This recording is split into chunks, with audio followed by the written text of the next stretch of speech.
Super Fast Anthony Inzo sa Super Radio. Ang tulumanon Morning na Cebu sa DYWS Super Radio na piling Best Radio News Program sa Cebu Metropolitan Catholic Mass Media Awards 2024. Bango na mga kapuso o pag-isayri ang mga panghitabo karon sa tong palibot ug sa nasod. Pinaagi ning tulumanon Morning na Cebu. Morning na Cebu. Maghatod sa mga nakunang mga balita ug kasayuran. Morning na Cebu.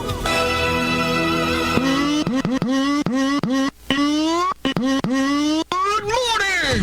Super Fast Anthony Inzo sa Super Radio.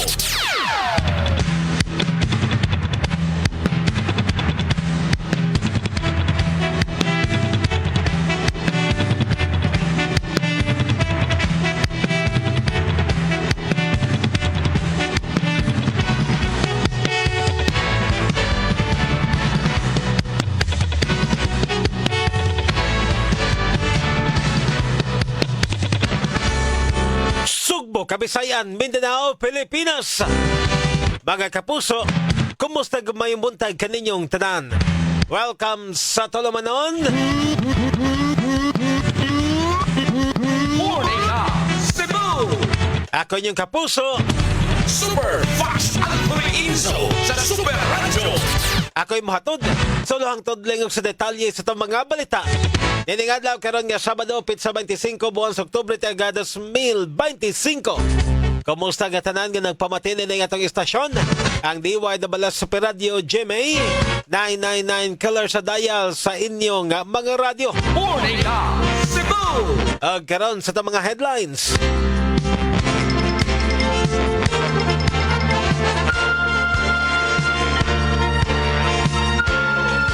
Balita din sa ato kapulisan padayon ng investigasyon.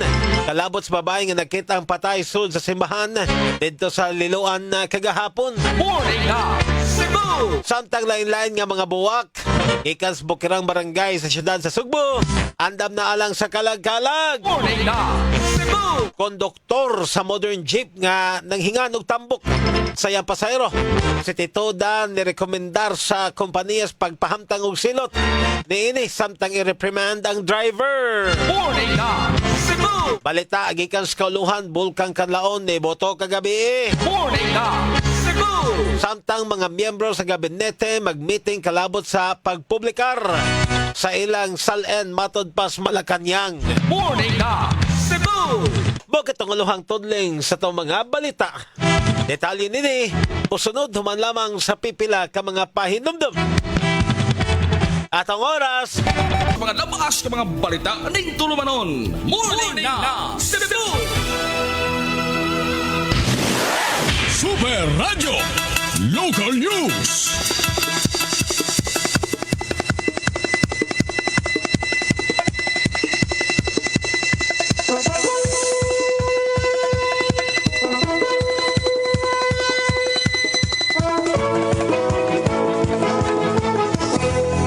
at ang oras mga kapuso, alas 5:39 na. Ako gihapon si Superfast Anthony Inzo. O karon sa detalye na sa itong mga balita. Dini sa ato padayon ng investigasyon sa Liloan Police Station. Kalabot na sa babae nga nakita ang patay sud sa simbahan dito sa Barangay Poblasyon, lungsod sa Liloan. Kagahapon, pasado alas 9 buntag. Kini ang gibutyag ni Police Chief Master Sergeant Arnie Gokong, investigador sa Liloan Police Station, kaya nahinabi sa GMA Super Radio DYWS.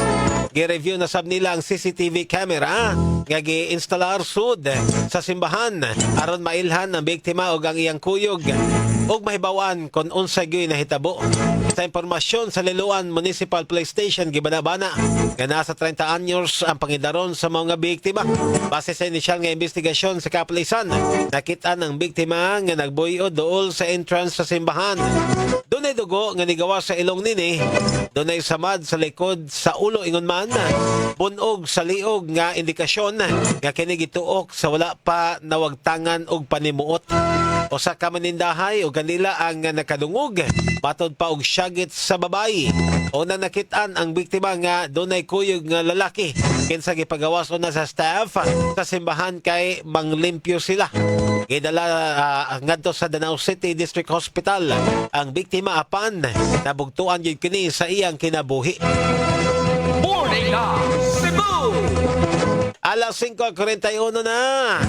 Samtang andam na ang lain-lain nga mga buwak sa Bukirang Barangay sa siyudad sa Sugbo, alang naskalag-kalag. Sa sunod semana na ang paghandom sa mga minahal sa kinabuhi nga ni taliwan na sa ilang kalibutan diin. Usa sa mga tradisyon ang paghalad og buwak sa ilang mga lubnganan. Si Rachel sa Kamay nagatiman sa iyang buwakan sa Bukirang Bahin dito sa Barangay Babag 1 sa Dakbayan sa Sugbo diin dunay golden, adunay moms o guban pang matang sa buwak nga dunay managlahi nga kolor. Naay namukhad nga mga buwak nga mga gihay apan mas daghan ang medyo pius pa. O igo-igo gyud nga maabtan sunod semana sa pagbukad alang na sa kalag-kalag. Matod ni Rachel nga bintaha kun sa punuan mamalit o buwak kay farm price itandi sa tindahan nga doon na nay tubo. Apan wapagani ma-harvest ang mga buwak. Nanay nagatang nini nga mga negosyante nga maosay mobaligya nini sa mas taas nga presyo. Hinon, kung doon ay maadto sa buwakan nga mopalit o kinonsumo lang, pwede nila kining mahatagan. Ang presyo karon sir dili pa kayo ubos pa ron ang presyo kay dili pa magay siya gamit mga next week siguro manghinaot mi nga mutaas-taas sad siya gamay og presyo kay gasto kay siya niya kuan kay atimanon lagi. Sa pagkakaroon, normal pa ang presyo sa bukapin lang o sa kagatos ka pesos ang bangan sa mga buwak. Apan, musa ka na kini sa mga adlaw nga mutaas po ng demand. Ipasabot ni Rachel, kada ko kayo sila o gasto sa pagpatubo o pagmaintenar sila mga buwak. Sa espesyal na okasyon, sama sa kalagkalag, sila makabawi busa ila kining pahimuslan. Gamay aron na makatilaw sab sila sa gindansya sa ilang hinaguan. Sa iyang kuan kay kanina ni bundle man ni siya sir kaning golden bundle ni siya kanang kuan ganing mga binagsa dasin na sana siya. Kining bundle nga golden sa last year mo abot ni siya 300, 350 ana. 250 di magparehas. Mayon tag karon parehas sa gihapon. Enyo na tungog ang tipix pamahayag ni Rachel sa Kamay ang tag-iya sa buwakan. Morning na Cebu! Alas 5:43 na. Samtang i-rekomendar sa City of Talisay Traffic Operations and Development Authority kung City Toda gato sa kompanya sa Modern Jeep nga pahamtangan og silot ang usa ka konduktor nga matod pa nagbugal-bugal o nagbody shame gato sa pasahero nini. Samtang i-reprimando sab ang driver sa mga Modern Jeep. Sa Facebook post sa City Toda, matod nini nga ang nireklamo gikan sa pasahero naabot sa ilang buhatan o nakigalayon dayon sila nga tos kompanya. Atol sa investigasyon may angkon ang konduktor nga iya kining nahimo ngadto sa iyang pasahero. Nasairan nga usab atol sa investigasyon nga matod pa makadaghan na niya kining gihimo sa uban nga mga pasahero. Gipahinumduman sa City Toda ang mga driver o konduktor nga respetuhon og seryosohon og tinarong serbisyuhan og tinarong ang mga pasahero gikan sa Talisay. Morning na Cebu! Alas 5:44 na mga kapuso. Sa Pikas Bahin, mapatawag og tigom nga sila pala po si Mayor Sidney King Chan. Oban sa taga DPWH aron masiguro nga mahuman ang roadworks nga habig diya sa Barangay Ibo karong tuiga kay sa Enero sunod tuig. Ipahigayon sa syudad ang ASEAN Tourism Forum. Niani og pipila ka mga pangutana o mga managlahi nga reaksyon sa mga netizens o sa mga motoristang buagi sa ML Quezon National Highway. Abig sa Barangay Ibo ang gihimong pagbakbak sa sidewalk nga maayo pa man unta kini og hitsura. Yan ko ni Mayor Chan nga iya ang mga proyekto sa diyang kongresista pa siya og ang pondo gikan sa General Appropriations Act of 2025. Gipasabot nini nga buot nila nga masolusyonan ang problema sa trapiko hinungdan nga ilang palapdan ang daan sa dapit.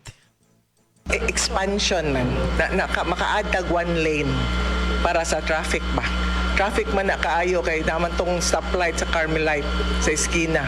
So it's not it's road widening with drainage po. Aga Tipix pamayag nila Lapu-Lapu City Mayor Cindy King Chan. Aga sa project information gikan sa DPWH. Cebu 6 Engineering District nalatid nga nabahin sa tulo ka section ang scope sa trabaho. Ang section 1 naglakip sa paghimo og pocket lanes alang na sa bus stop doon sa gate 3 sa maps 1 nga doon gitason nga 60 metros matag pocket lane. Sa section 2 maghimo usab og pocket lane alang sa bus stop doon sa gate 4 o gate 5 sa maps 1 nga tag 60 metros ang gitason usab. Samtang sa section 3 mo ang pagpalambo sa off carriageway sa tuong nga bahin sa karsada. Paingon nga to sa barangay Buaya nga doon gitason nga 895 metros. Ang kasamtangang sidewalk nga drainage ilisan og PCCP o bag-ong drainage. Ang kasamtangan nga drainage line ilisan aron makurhian ang dagan sa surface water paingon nga to sa outfall. 29.4 million pesos ang project cost nini. Then gisugdan kini pagtrabaho ni atong Abril tag 2024 og sa January 8, 2026 ang target date sa completion nini. Patod sa mayor makigtigom siya sa DPWH Cebu 6 Engineering District aron masiguro nga mahuman kini sa dili pa ang pagpahigayon sa Sian Tourism Forum sa Lapu-Lapu City sa January 26 hangtod sa 30. Then gipanglangtuwan nga maabot sa 1,500 ka mga delegado ang Commit mutambong. nila before December mahuman na ang kuan. Ila ko nung ibalik po to ang wa tuyuan na nabakbak na plant boxes. Agad dugang Tipix pamayag nila Lapu-Lapu City Mayor Cindy King Chan. Tikuha usab niya nga makasugod na sa beautification sa Dakbayan og pamutangan og mga tanom ilabi na aga mga daan nga agian sa mga delegado. Morning Cebu! Alas 5:48 na aging tubag sa mga reklamo sa mga residente mohimo si Governor Pamela Barrecuatro og surprise visit anon sa pag-inspeksyon sa quarry site nga dito sa Hinulawan River sa siyudad sa Toledo kagahapon adlaw. Giubanan siya ni Provincial Administrator Attorney Ace Durano, James Canoy, Chief of Staff, Robin Lecera Jr., Provincial Head for Special Projects and Priority Initiatives. Ingon man si Barangay Kabangog Kapitan Manuel Madrid. Kinsa ni hatag kaniya og briefing kabahin sa nagpadayon nga mga operasyon sa quarry sa lugar. Base sa impormasyon gikan sa Capital PIO, matod pa nga ang mao nga pagbisita nagsunod sa direktiba sa gobernador kadto sa Provincial Legal Office aron tun-an ang usa ka petisyon nga gisumiter sa mga concerned citizen dito sa Toledo City. Matod pa nga ang mga petitioners nga nagrepresentar sa lain-lain nga mga grupos komunidad niadto sa Kapitolyo nitong Oktubre 15 aron ipadayag ang ilang kabalaka kabahin na sa epekto sa mga kalihukan sa quarrying sa sapa. Matod sa mga petitioners nga unregulated extraction kay nagpalapad sa og nakapalawm sa sapa. Tinungdan nga nagpalisod o naghatag kining peligro gatos mga residente sa pagtabok. Ilabi na kay walay taytayan sa lugar. Dugang nini nga ang mga environmental changes ilang ipasidanan. Posibleng mugrabe panahon sa kusog nga uwan og pagbaha. Kitataw ni Governor Barrecuatro nga ang panginahanglanon nga masiguro nga ang tanan nga mga mining activities sa Sugbo hugot nga masunod sa mga legal, environmental ug safety standards. Gisoble sa gobernadora ang pasalig sa iyang administrasyon sa pagpanalipod sa mga komunidad sa natural resources. Morning Cebu! Super Radio Reports! Dawat ang report gikas nga mga kaubanan karong mga orasa mga kapuso.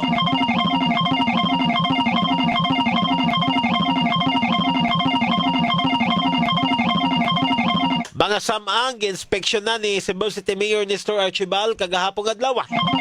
Atong pamanon kompleto detalye sa mga balita. Alanmahan sa Super Radio! Yes, Super Alan, pasok! Ni patuman nag-inspeksyon na kagahapon adlaw si Mayor Municipal sa duha ka mga samaang una nini dito mismo sa may barangay Kalamba. Ingon man nga to mismo sa barangay Pardon ning dakbayan sa Sugbo, ang isgutan nga mga samaang matud pa nakita nga dunay daghan nga mga basura ug wan pa nga obstruction makita di mismo sa kadalanan hinungdan nga gibanduan niyang buhatan sa Department of Public Services nga kinahanglan patuman ang pagpanglimpyo sa nasgutan ng lugar gubikan. Iya nakita nga 30% pa lang ang kalimpyo sa matag sa mga yang giduaw iyang gimanduan usab ang mga personal gikan mismo sa Cebu City Police Office. May kalambigitan ini labi na si Konsyal Paul Labra nga may magbando may kalambigitan sa situation office of the situation sa nagkadiyang mga samang din mismo sa dakbayan sa Sugbo. Gimando sab sa mayor nga ginadili aga paggamit og mga loudspeaker man mga ilimnon nga makahubog mga suko makasulod mismo sa may samang panahon sa kalag-kalag. Ako sa Ramahayad sa Jamie Super Radio DYWS. Dapat totoo. Morning na Cebu! Daghang salamat sa paralan sa mong report samtang sa pikas bahin mga kapuso. Opat na sikop sa drug operation sa Mandaue, lakip babaeng labandera. Norman Mendoza sa Super Radio! Yes, Super Norman, pasok! Upat ka mga tao ang naresto sa kapulisan sa duha ka mga police station sa dakbayan sa Mandaue sa gihimo nilang drug operation. Duha ang mga nasikop sa gikan sa kasundingan police station Presinto 4 sa dakbayan sa Mandaue. Din ang duha nga mga taga-dihar sab sa baong barangay nakuha og gagmay nga putos sa gituoang Shabu. Anak rumatanggong sa kasundingan police station gitagda sa kaasab sa kaso sa paghupot og illegal nga drugas. Samtang laing duha usab ang nasikop sa Subang Dako Police Station sa ilang himo nga drug operation. Kini nagalakip sa usa ka 55 anyos nga babaeng labandera nga migamit gihapon og illegal nga drugas. Nagwaan siya sa maong ebidensya og sa gihimong follow-up operation laing usa ka lalaki usab ang naaresto sa kapulisan. Ang duha ka samtangan gihapon nga naa sa Subang Dako Police Station gikatakda usab sila kapaskaan sa kaso nga pagkupot sa illegal nga drugas. Kini Super Norman Mendoza sa GMA Super Radio DYWS, dapat totoo. Morning na Cebu! Iri ang mga nagpanghitabo dinhi sa atong lokalidad ug sa nasod ning tulumanon. Morning na Cebu! Super Radio National News. Alas 5:55 na balita gikan sa kauluhan. Niboto ang Bulkan Kanlaon na kagabi. Matod sa Philippine Institute of Volcanology and Seismology, kaniboto kani alas 8:05 kagabi hangtod na sa alas 8:08 kagabi. Matod pa nga nibuga kini og eruption plume nga moabot sa 2,000 metros ang gitason. Sigon sa FIVOX, kay nagpabilin sa alert level 2 ang Bulkan Kanlaon. Samtang matod usab ni Canlaon City Mayor Jose Chubasco Cardenas nga ang City Disaster Risk Reduction and Management Office kauban ang uban nga mga government agencies matod pa tuwa na sa field karon aron i-monitor o i-assess ang sitwasyon. Dugang usab nini nga nagka-standby na usab ang tanan nga mga barangay rescuer o rescue vehicles sa Canlaon City. In kaso, gadunay mga residente nga kinahanglan nga ipabakwit. Matod pa nga ang LDRMO nagpadayon sa monitoring o coordination uban sa mga barangay officials aron masiguro ang kaluwasan sa tanan. Gihawag nini ang tanan nga magpabiling kalmado ug alerto og di magpanic og sundon ang mga opisyal nga pahibaw gikan sa LGU ug sa FIVOX. Morning na Cebu! Alas 5:57 na samtang ikatakda nga magpulong ang mga miyembros gabinete sa Administrasyong Marcos Jr. aron hisgutan ang posibleng nga pagpublikar sa lang Statement of Assets and Liabilities and Net Worth Consol-N. Kinihuman na sa inisyatibo sa pipila ka mga kongresistang senador nga ni publikar sa kopya silang salan. Matod ni Palace Press Officer Yusek Claire Castro nga karong adlaw gikatakda nga magmeeting sa mga opisyal sa gabinete wala gisulti ni Castro kung kauban ba si Presidente Marcos sa mga meeting. Ang presidente gikatakda nga mobiya sa nasod paingon sa Malaysia karong adlaw aron mo tambong sa ASEAN. Din matod pa nga dili paklaro ang mga detalye kung dunay uban pang mga agenda kesgutan sa mga meeting. Nahimong nga tipid usab aga mga tubag ni Castro dihang gitubag kung ipublikar ba usab sa presidente ang iyang salen tungod kay kinahanglan nga tanawon kun unsa ang angay alang nini.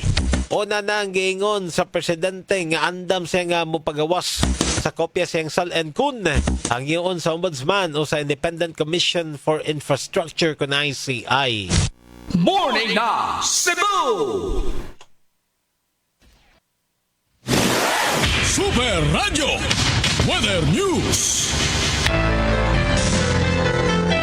At ang oras mga kapuso alas 5:58 na. At ang paminaw itong update sa lakat sa panahon sa musunod nga 24 oras. At ikauban Sir Joseph Merlas gigas baga sa Mactan. May buntag. Maayong buntag sa Patch ug sa atong mga sukintig paminaw ug latest with update para karong adlaw Sabado. Ang Intertropical Convergence Zone o ITCZ may nakaapekto sa Palawan lakat na diri sa Kabisayaan ug sa Mindanao. Ug sa atong monitoring wala tay nasipatan o gibantayan nga LPO Bagyo Sud o duol sa Philippine Area of Responsibility. Ug sud sa 24 oras ang Central Visayas lakip ng probinsya sa Subo makasinati aning fair weather condition ni kasarangan nga tempo sa panahon apan puntaan ni mga pagpanag-um sa kalangitan nga inubanan ani mga patak-patak na mga pagulan, mga pagpanugdog kilat labi na sa hapon sa gabi tungod ni sa Intertropical Convergence Zone at sa itong mga localized thunderstorms. Kung continuous monitoring ta sa itong issue ng mga thunderstorm advisories sa itong social media accounts at sa atuang website. Hindi pang magpensa ang nagay po niyang hugarin po pagbaha o pagdahili sa yuta labi na kung matungnan ta ni kusog o mga magdugay ng mga pagulan dala sa ITCZ. Para sa sa itong hangin ng kadagatan, wala na tayo gale warming. Ang tibukan sa yan, padayong makasinati, anong hinay nga sa kasarangan nga hangin nga gikan sa amin ang silangan, nga na sa habagatang silangan, o gatong kadagatan, adunay malinawon nga sa kasarangan nga mga pagbalod, luwas sa pagbiyahe sa atuang kadagatan. Sa Cebu ng dagat, munas ni sa alas City dos sa buntag, nga nagimabon nga negative 0.1 meter, ug mutaob sa launa 12 unyang hapon, nga nagilawmon nga 0.9 meters. At ang temperatura, 25 to 31 degrees Celsius. Patong haring adlaw, nisubang sa alas 5:34 sa buntag, ug mosalok ni sa alas 5:23 sa hapon. Ug matong latest, yung diri sa buhatan sa pagasamagtan Visayas de Usti, si Joseph Merlas, maayong buntag. Good morning! Morning na Cebu! Ang report gikas paga sa Mactan pinagi ni Sir Joseph Merlas mahingpit nga nitapos karon sa tong tulumanon. Morning na Cebu! Shoutout dahil sa toga mga Facebook friends nga nagtanaw karon sa Sibiaanan. Good morning at kang Dennis Cabrera. Morning Super Fudge. Okay man ang mga samang sa mga mananap. Salamat. Arlene Donan, good morning. Onya, good morning po ni Kikay Cavite Cavero. Good morning ni Gabotero Indino Intiga Vlog. Nonoy Pasina.